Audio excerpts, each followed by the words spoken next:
The Indian association संगठन का पहला राष्ट्रीय स्तर का सम्मेलन कोलकाता में 28 और 30 दिसंबर 1883 के बीच आयोजित किया गया था। द इंडियन एसोसिएशन की स्थापना 1876 में सुरेंद्रनाथ बनर्जी और आनंद मोहन बोस ने की थी। 1885 में भारतीय राष्ट्रीय कांग्रेस के गठन से पहले ये सबसे महत्वपूर्ण राष्ट्रवादी संगठन था। इंडियन एसोसिएशन के पहले सत्र की अध्यक्षता बंगाल सामाजिक सुधार आंदोलन के अनुभवी नेता रामतनु लाहिरी ने की थी।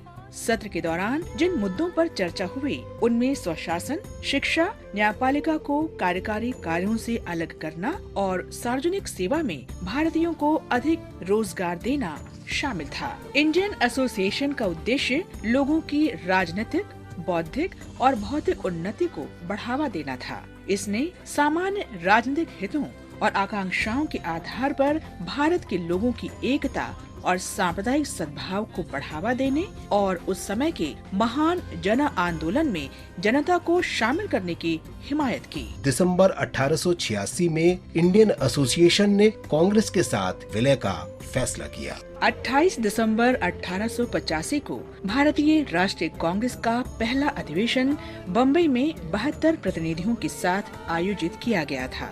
ये एक राजनीतिक दल से अधिक राजनीतिक विचारधारा वाले उन व्यक्तियों की सभा थी जो सरकारी सुधारों में रुचि रखते थे।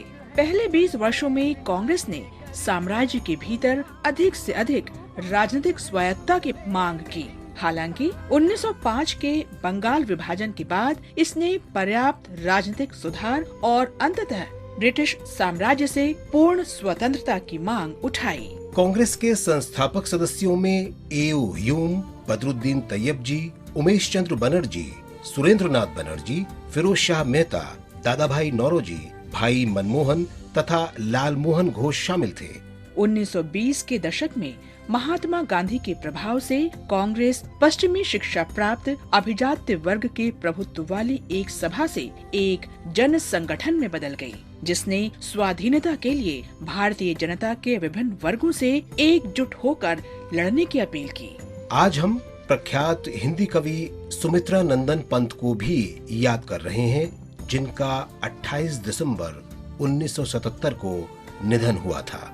व्यापक रूप से छायावाद के तीसरे स्तंभ के रूप में विख्यात सुमित्रा नंदन पंत ज्ञानपीठ पुरस्कार से सम्मानित होने वाले पहले हिंदी कवि थे।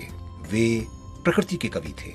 सुमित्रा नंदन पंत महात्मा गांधी, रविंद्रनाथ टैगोर और अरबिंदो घोष से बहुत प्रभावित थे। अपने ज्ञानपीठ पुरस्कार विजेता संग्रह चिदंबरा से गांधी जी को श्रद्धांजलि में उन्होंने कहा, बापू तुमसे सुन आत्मा का तेज राशि आवाहन, हंस उठते हैं रोम हर से पुलकित होते प्राण, नहीं जानता युग विवर्त में होगा कितना जन क्षय, पर मनुष्य को सत्य अहिंसा इष्ट रहेंगे निश्चय। 1960 में पंत को साहित्य अकादमी पुरस्कार मिला।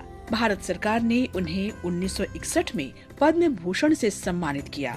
उनका निधन 28 दिसंबर 1977 को प्रयागराज, उत्तर प्रदेश में हुआ। उत्तराखंड के कौसानी में उनके पैतृक निवास को संग्रहालय में बदल दिया गया है।